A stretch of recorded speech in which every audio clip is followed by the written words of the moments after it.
다윗은 자신을 대적하는 원수들의 비방과 모욕을 당한다 이렇게 호소하고 있습니다. 19절 말씀 보십시오. 주께서 나의 비방과 수치와 능욕을 아시나이다. 나의 대적자들이 다 주님 앞에 있나이다 말씀합니다. 그는 하나님께서 자신이 당하는 비방과 수치, 능욕을 아신다 이렇게 고백하고 있습니다.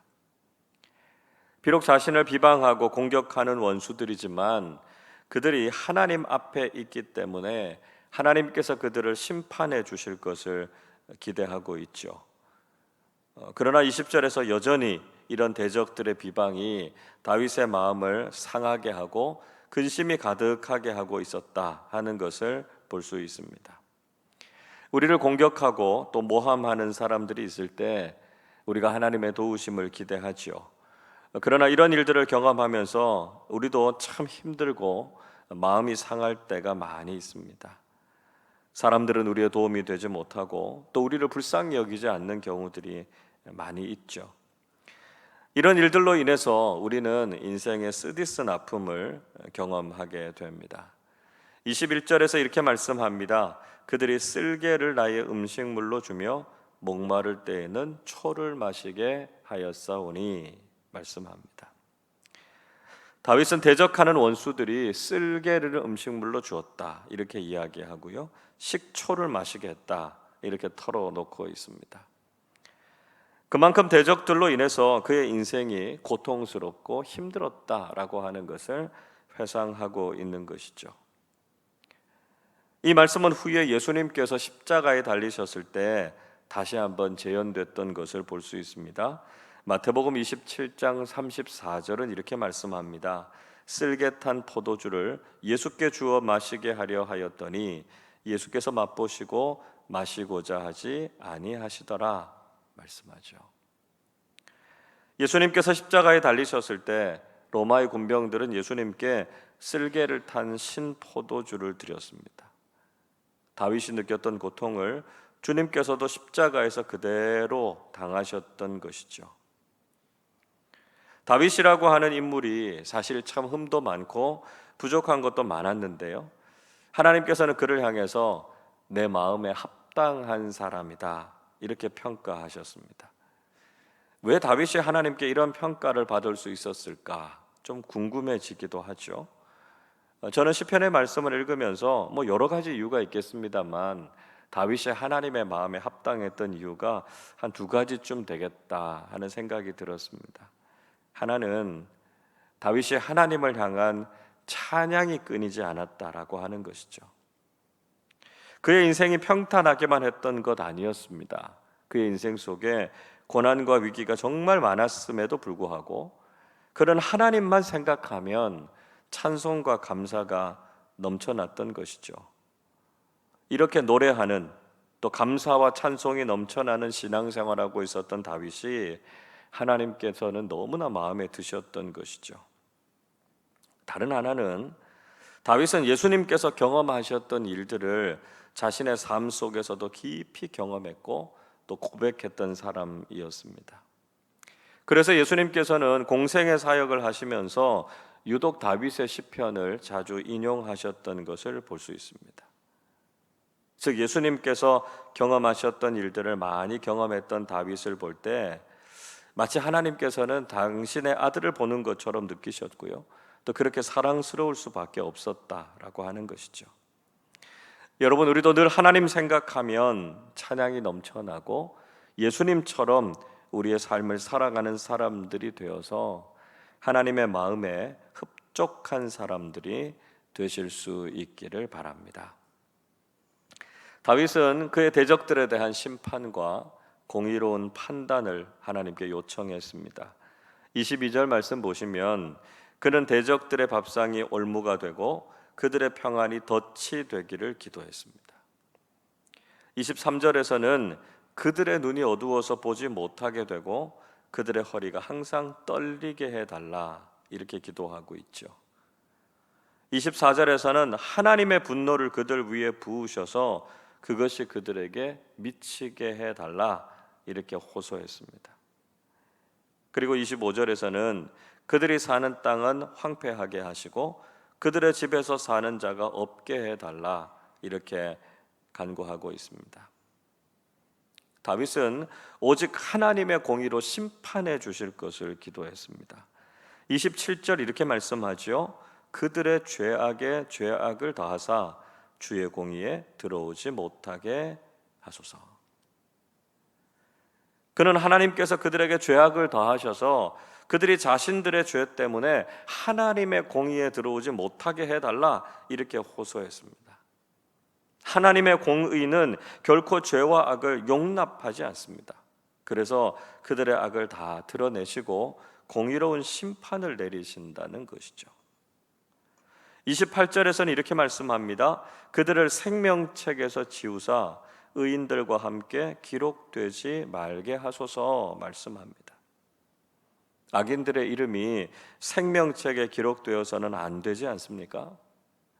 그들이 이 세상에서도 하나님의 심판을 받지만 무엇보다 영원하신 하나님 나라에 들어가지 못하도록 심판을 내려주십시오 이렇게 간구하고 있습니다.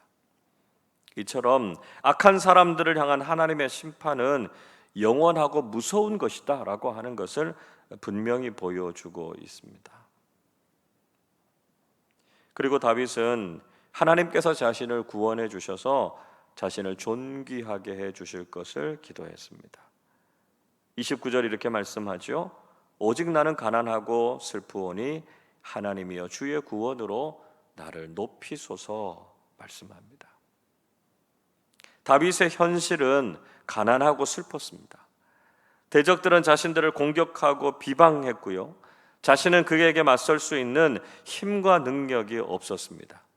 그래서 지금 자신이 처해 있는 그 상황 속에서 하나님께서 자신을 구원해 주시고 자신을 높여 주셔서 영광스럽게 하실 것을 믿었습니다. 비록 우리의 오늘이 가난하고 슬프지만 하나님께서는 놀라운 구원의 손길로 우리를 높여 주시고 존귀하게 해 주실 것을 믿고 나아가실 수 있기를 바랍니다. 다윗은 하나님의 공의와 구원을 믿고요, 하나님께 감사의 찬송을 올려드렸습니다. 30절 말씀 같이 읽어보겠습니다. 내가 노래로 하나님의 이름을 찬송하며 감사함으로 하나님을 위대하시다 하리니. 다윗은 노래로 하나님의 이름을 찬송했고 감사함으로 하나님을 위대하시다 이렇게 고백했습니다. 앞에서 말씀드렸던 것처럼 정말 다윗의 영성이 대단하다라고 느껴지는 것은 아무리 고난과 어려움이 많아도 그는 기쁨과 감사함으로 하나님을 찬양했다는 것입니다. 고난 중에도 찬송과 감사를 드릴 수 있는 영성은 정말 탁월하고 성숙한 믿음의 모습이죠. 우리가 삶의 그 어떤 순간에도 하나님을 향한 감사와 찬양이 끊이지 않는 사람들이 되실 수 있기를 바랍니다. 다윗은 이렇게 드리는 감사의 찬송이 그 어떤 예물보다 하나님의 마음을 더욱 기쁘시게 한다 이렇게 고백하고 있습니다. 31절을 보십시오. 이것이 소 곧 뿔과 굽이 있는 황소를 드림보다 여호와를 더욱 기쁘시게 함이 될 것이라. 황소라고 하는 것은 하나님께 드리는 제물 중에 가장 값지고 가치가 있는 것이었죠. 그러나 자신이 드리는 이 찬송이야말로 가장 비싼 황소를 하나님께 제물로 드리는 것보다 더욱 하나님을 기쁘시게 하는 것이다 말씀하고 있습니다. 여러분, 우리가 하나님께 드릴 수 있는 최고의 예물이 무엇일까요? 우리가 하나님께 감사함도 없이 신앙생활의 기쁨도 없이 그저 돈을 많이 낸다라고 해서 하나님께서 기뻐하시지 않으신다는 것이죠.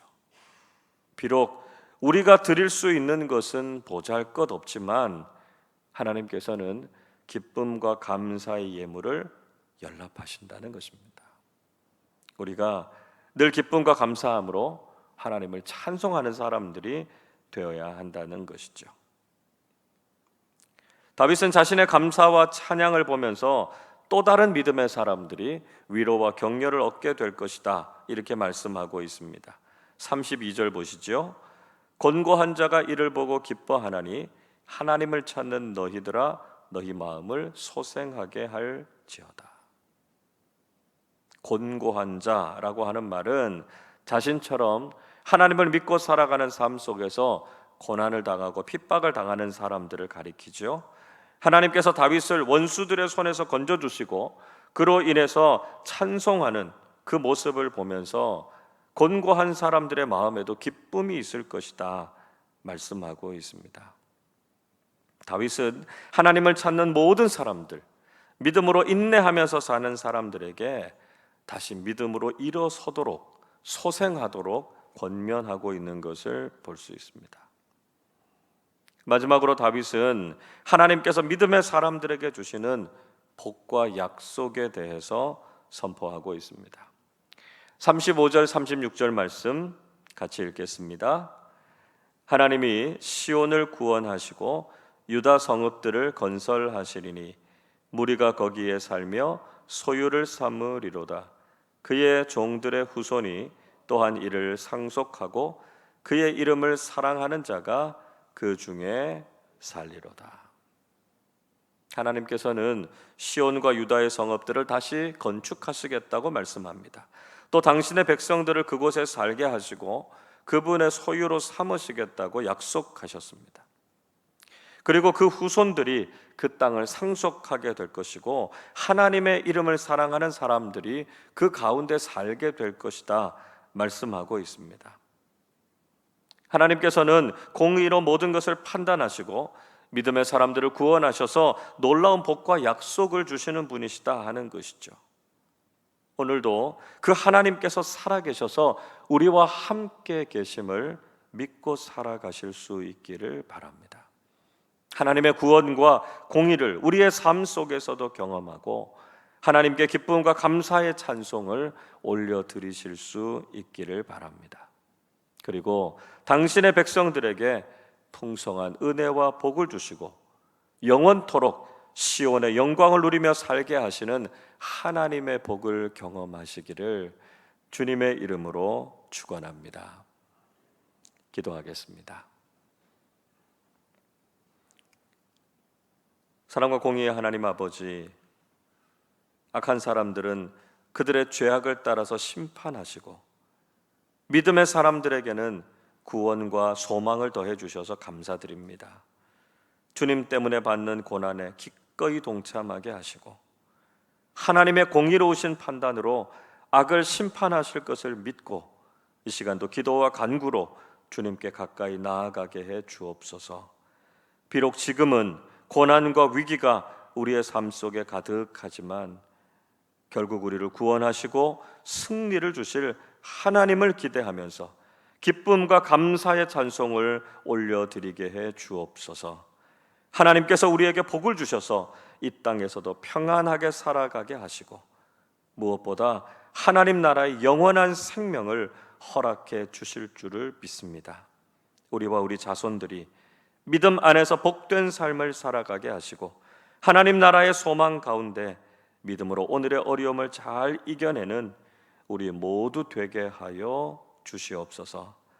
감사드리며 우리 주님 예수 그리스도의 이름으로 기도하옵나이다. 아멘.